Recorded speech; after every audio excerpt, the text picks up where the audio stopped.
Hello, everybody. Dave Neal here, stand-up comic and host of Bachelor Nation News.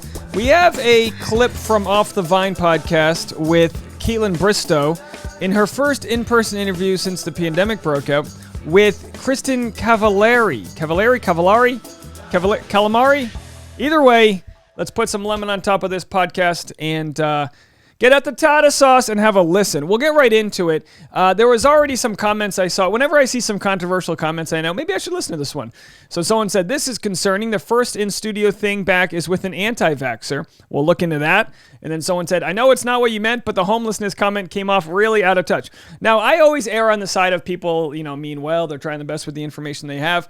But I also do love to hate listen to something when it involves like someone who comes from like ridiculous places of privilege. When wealthy people say like, I don't care if my kids are homeless as long as they're happy, or things like, oh, life's tough. And it's like, whatever the case. So I'll have a listen and I'll let you guys be the judge. We'll see what the fuss is all about here regarding Kristin Cavalarri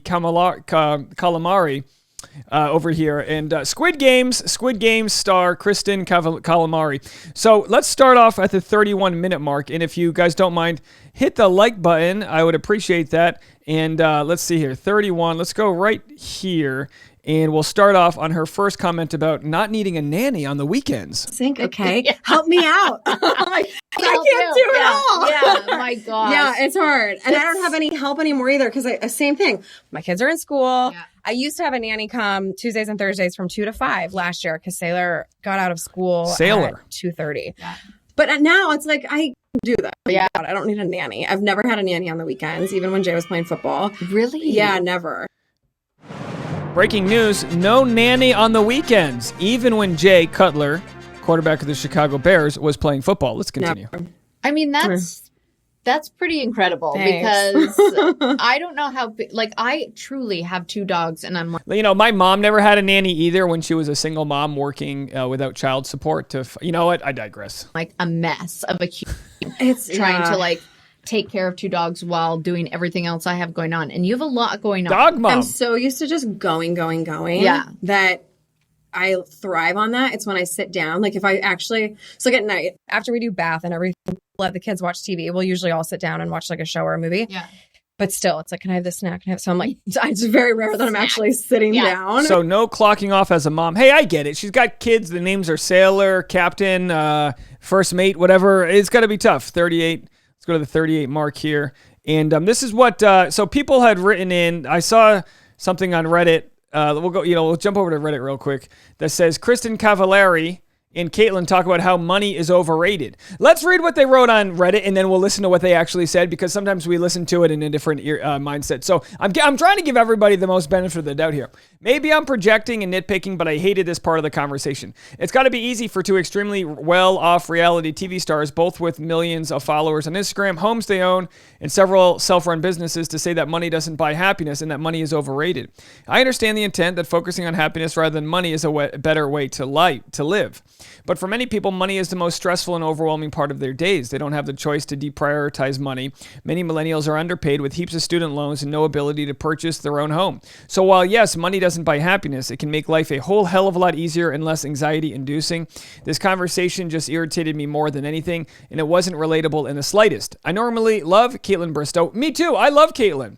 And she has been so tone-deaf lately. Maybe it's just me again, probably projecting, but she's kind of losing her relatability and likability recently. Am I being a Grinch? Does anyone else feel like this? I think Kaitlyn's a great host of her podcast, and my guess is, before listening to it, that Kaitlyn's just like the agreeing type. So if Kristin Cavalarri is like, oh, it's very hard to raise kids, Kaitlyn's like, I got a couple dogs, I get it, it's tough. Like, she's going to try to relate that way. I really like Kaitlyn Bristowe, but could she be out of touch towards a lot of problems? Absolutely. She's very well off. It's not that money isn't important. People said, I'd rather focus on happiness than money. Having the ability, having the equity, having the business, having the following, having a savings account prevents you from needing to take jobs that you wouldn't normally take. So, I mean, gosh, has anyone watched this Netflix series made. I'm not going to give any spoilers away. It's heartbreaking. It's amazing. My mom raised my sister and I, left my father when she was pregnant with me. He was a Vietnam vet, and he was, had his own PTSD issues, and she left him to raise me alone with my sister, who's an Irish twin of mine, 11 and a half months older than me. My mom's a boss bitch. My mom didn't have this real safety net to fall back on. She had to go to work while getting her college degree finished and raise 2 kids. Not to say that Kristin Cavalarri doesn't have her own issues, none whatsoever. But to say money doesn't buy happiness, this is probably coming from someone who's never had to work a shit job. You know what I mean? Like, it's one thing to roll up the sleeves and go to work. Like what I do. I'm so grateful for this. This is not a shit job. But we've all worked, most of us have worked minimum wage jobs that leave you so far out in the deep end that you can't even see the beach. You can't even see getting out of your student loan debt. Or you can barely pay off your minimums for your credit card expenses, and every month you're paying the interest, and that's not buying happiness. So the idea that money's not, money doesn't buy happiness, sure. But having money and having stability and being able to get good health care and rest and having a nanny, not even on the weekends, those are things that can add a quality of life that you couldn't possibly understand, Kristin Cavalarri. You couldn't. And if you used to live that way, you're so far out of reality. If this is the case, let's have a listen. Starts at the 38-30 minute mark. Let's have a listen and see what she says. Cavalarri really Uncommon James. Yeah. We were on a rocket ship of growth. And so that was incredible. And I've had the company now just for 4.5 years.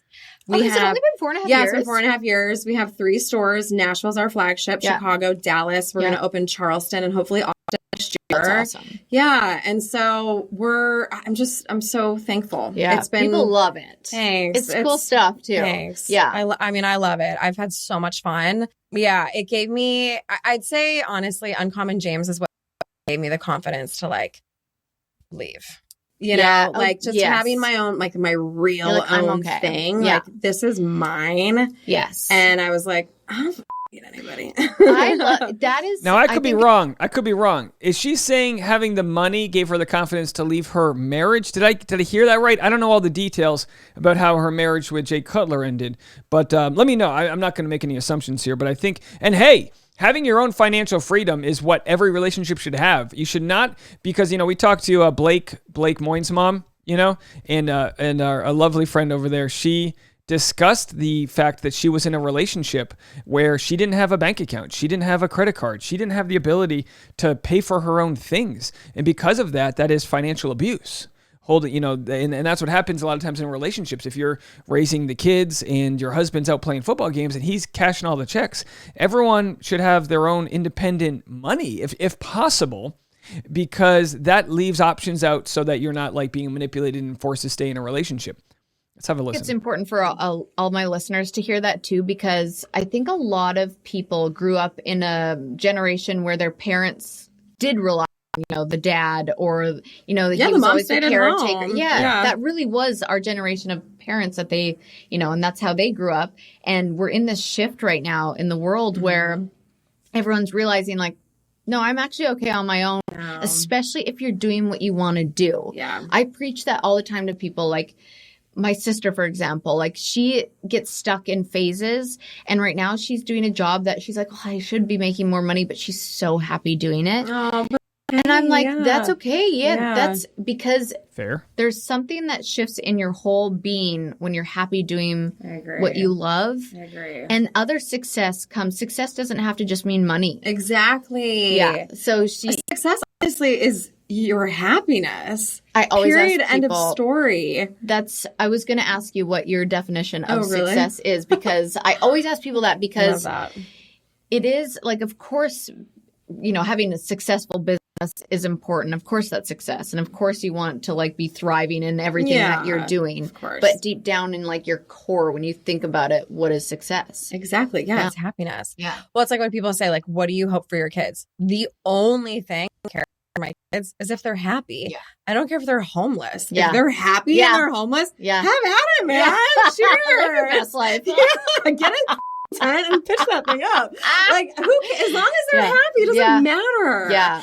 I think there's this misconception that money equals happiness. Yes. All it does, honestly, is create bigger, different problems. Yeah. And it just complicates everything. It really does. I was talking about when I had $500 in my bank account and I was like jumping on my bed in my little studio apartment. That. I was like, I'm going to buy a jacket. I was like flipping my hair and I was like, love that. And I really still sometimes my bank account or whatever that way. Like I'm still like, smart. Kaitlyn, you don't need to get that Starbucks every day. That's smart. Like, no, that's smart. I still have that mentality, which I really respect because I'm like, what if it's all gone?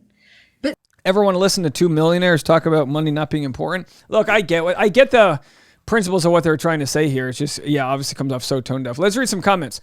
There's lots of research regarding how money does make you happier, but only up to a point, maybe like $100,000. That's because living paycheck to paycheck, facing unexpected financial crises are undoubtedly stressful and difficult, and having your material needs met and some cushion makes your life easier. So they're both wrong and right, but it's definitely not a great look.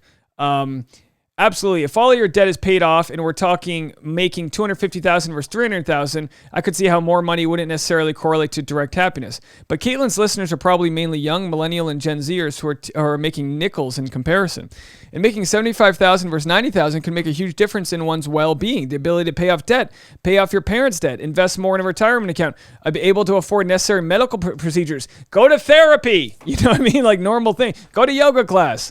This comment reminds me of an ad she has had for a while. I haven't listened to a recent episode, so I don't know if that ad still runs, but she starts it with, do you own your own home? I bet you do.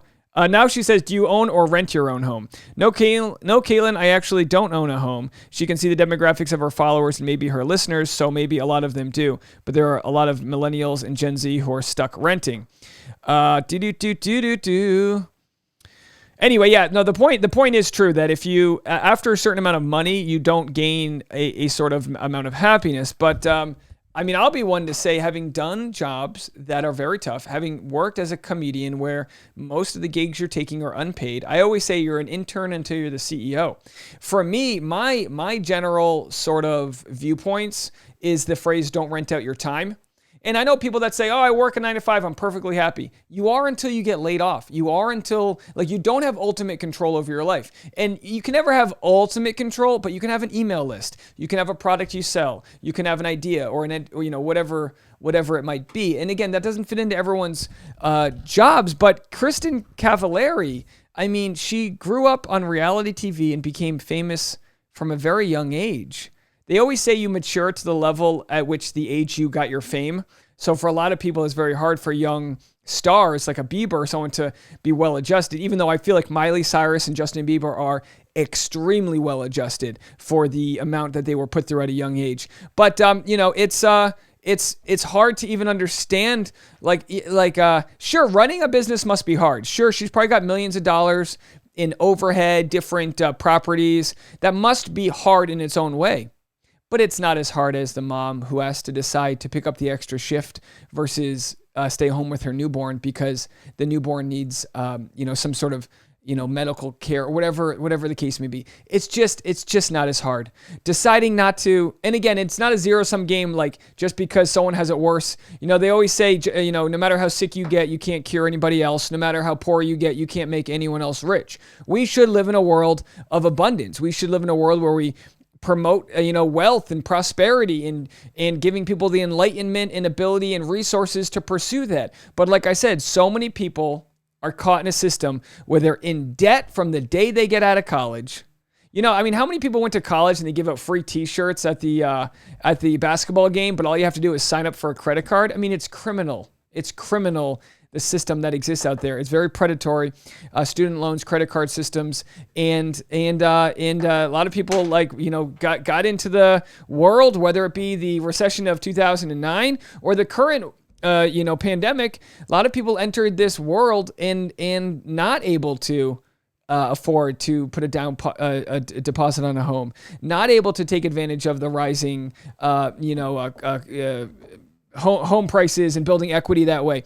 So, when you talk about people, which we've talked about for a long time, that go on The Bachelor because they want to get Instagram famous, we have to realize that that's a place that a generation has been put into.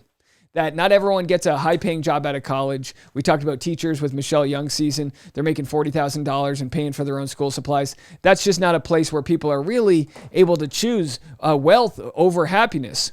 So we look at Kristin and Jay Cutler. They're each worth $30 million.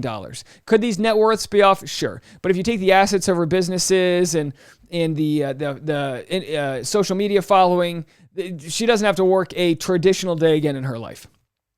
And then someone left a comment about the fact that Kaitlyn Bristowe having Kristin Cavalarri back on the show is, I know what her real name is, but I like Calamari. I'm sticking with it. Squid Games, having her back. Squids have 10 tentacles, whereas octopus have 8. Am I right about that, or am I right?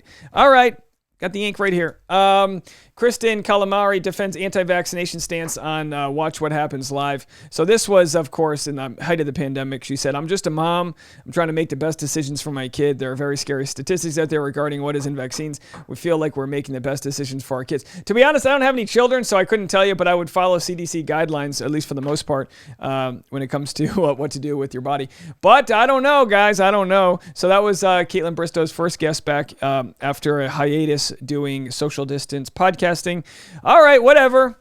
You know, a lot of comments you guys left about that. I'd love to know what you think. I'm sure there's other parts of the conversation that were less tone deaf, but someone said that's the type of convo that multimillionaires should have amongst themselves in private. Nobody else wants to hear it.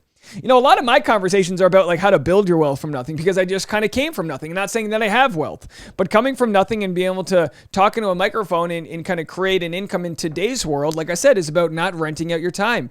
It's about being flexible and making content and making your business on your own terms, getting away from a 9-to-5 structure, which is built on some old school farm, hour type of deal. We live in a globalized world where I can make content at a weird time of day and someone in Pakistan can have a listen, which they will be doing today, 4 p.m. Pacific, 7 p.m. Actually, no, I'm sorry. You guys are watching this tomorrow. I'm filming this on Tuesday. You're watching this on Wednesday because I'm driving to Arizona. So apologies for that. I'll be making content while on the road. I'll also be on Instagram at DNeals. I've got a long road trip tomorrow, so I'm trying to make some content beforehand. Oh, you just saw behind the curtain of the Wizard of Dave. Anyway, folks, I'll talk to you guys in a little bit. Bye, everybody.